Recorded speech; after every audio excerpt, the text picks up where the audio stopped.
നാടിനെ നാടാക്കി മാറ്റിയവർ, കൊടിയ പ്രളയകാല ശേഷം നാടിന്റെ നട്ടെല്ലായി മാറിയവർ, അന്യനാട്ടിലെ ചൂടിൽ ചോര നീരാക്കിയവർ പ്രവാസികൾ. വിശേഷണങ്ങൾ അങ്ങനെ പലതുണ്ട് പ്രവാസികൾക്ക്. എന്നാൽ പ്രവാസികൾക്ക് അവർ അർഹിക്കുന്ന അംഗീകാരമോ, എന്തിന് സ്വന്തം നാട്ടിലെ ഒരു സംരംഭമോ തുടങ്ങി വെക്കുവാനുള്ള അവകാശമോ ഉണ്ടോ എന്ന് ചോദിച്ചാൽ അവിടെ പക്ഷെ മൗനം പാലിക്കേണ്ടി വരും എന്നതാണ് സത്യം. ആന്തൂരിലെ പ്രവാസി മലയാളി അക്കാര്യത്തിൽ അവസാന ഉദാഹരണമോ ആദ്യത്തെ രക്തസാക്ഷിയോ അല്ല എന്ന കാര്യം നമ്മൾ മറന്നു പോകരുത്. ഇതെല്ലാം മുന്നിലുള്ളത് കൊണ്ട് തന്നെയാണ് പ്രവാസികൾ കേരളത്തിൽ സംരംഭങ്ങളെല്ലാം തുടങ്ങാൻ മടിക്കുന്നത്. പണ്ടുകാലങ്ങളിൽ പ്രവാസികൾ പരിചയിച്ചു വന്ന ഒരു സൗഹൃദ അന്തരീക്ഷമല്ല കേരളത്തിലുള്ളത്. ഒരു ആഗോള മാർക്കറ്റിൽ നിന്നും പ്രാദേശിക മാർക്കറ്റിലേക്ക് വരുന്നതിന്റെ എല്ലാ പ്രയാസങ്ങളും അവർ അനുഭവിക്കുന്നതോടൊപ്പം തന്നെ അതിനെ പ്രോത്സാഹിപ്പിക്കാൻ ഉതകുന്ന ഭരണകൂട സംവിധാനങ്ങൾ കേരളത്തിൽ ഇല്ല എന്നതും എടുത്തു പറയേണ്ടുന്ന ഒരു കാര്യം തന്നെയാണ്. പലയിടത്തും പല തരത്തിലാണ് ഒരു പ്രവാസി സംരംഭകന് കേരളത്തിൽ നേരിടേണ്ടി വരുന്ന തടസ്സങ്ങൾ. ഒരു വ്യവസായം തുടങ്ങാൻ ഉദ്ദേശിക്കുമ്പോൾ തന്നെ അവിടുത്തെ പ്രബലരായ രാഷ്ട്രീയക്കാരുടെ ആശീർവാദം ആദ്യമേ തന്നെ പോയി വാങ്ങേണ്ടി വരുന്നു. അടുത്തതായി പേപ്പർ വർക്കുകൾ മുറക്കി നീങ്ങണമെങ്കിൽ ഉദ്യോഗസ്ഥരെയും നമ്മൾ കാണേണ്ട പോലെ കാണണം. കഴിഞ്ഞില്ല. കാലാകാലങ്ങളിൽ വരുന്ന രാഷ്ട്രീയ സാമൂഹിക പിരിവെല്ലാം കഴിയുമ്പോഴേക്കും ബിസിനസിന്റെ ലക്ഷ്യം തന്നെ അങ്ങ് മാറി.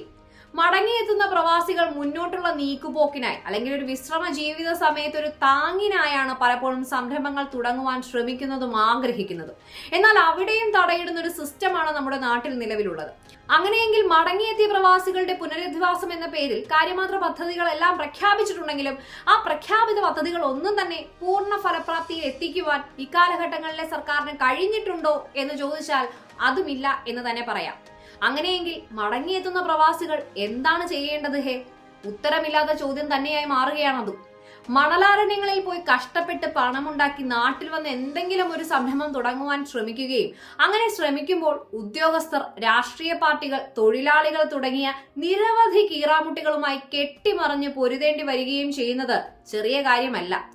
പ്രവാസി ജീവിതം അവസാനിപ്പിച്ചു കൊണ്ടുവരുന്ന മലയാളിക്ക് ഇങ്ങനെ ഒരു അവസ്ഥയാണ് കേരളത്തിൽ നിലനിൽക്കുന്നതെന്നും ഇതിന് മാറ്റം വരണമെന്നും ഇക്കാലഘട്ടങ്ങളിൽ കേൾക്കാൻ തുടങ്ങിയ ധ്വനിയല്ല. അത് 2003 അന്നത്തെ പ്രധാനമന്ത്രിയായിരുന്ന ശ്രീ വാജ്പേയി പോലും പറഞ്ഞിട്ടും വർഷം 2024 അക്കാര്യത്തിൽ മാറ്റമുണ്ടായോ എന്ന കാര്യം സംശയമാണ്. സത്യം പറഞ്ഞാൽ കേരളത്തിൽ എന്തെങ്കിലും സംരംഭം തുടങ്ങി വിജയിച്ച സാധാരണക്കാരനായ പ്രവാസികൾ ആരെങ്കിലും ഉണ്ടോ എന്ന സംശയം തന്നെയാണത്. എന്നാൽ ബുദ്ധിയുള്ള മിക്ക പ്രവാസികളും ഇപ്പോൾ അയൽ സംസ്ഥാനങ്ങളിൽ വ്യവസായം ആരംഭിക്കുന്നതാണ് പുതിയൊരു ലൈൻ. വ്യവസായം ലാഭകരമല്ലെങ്കിലും സമാധാനമുണ്ടല്ലോ എന്നതാണ് ആ പ്രവാസികളുടെ ഒരു സമാധാനം. ഇങ്ങനെ പോയാൽ നമ്മുടെ പ്രവാസികളുടെ പണം കേരളത്തിലേക്ക് എത്താതെ മിക്കവാറും മറ്റ് സംസ്ഥാനങ്ങളിലേക്ക് ഒഴുകുന്നത് നോക്കി നിൽക്കേണ്ടി വരാം.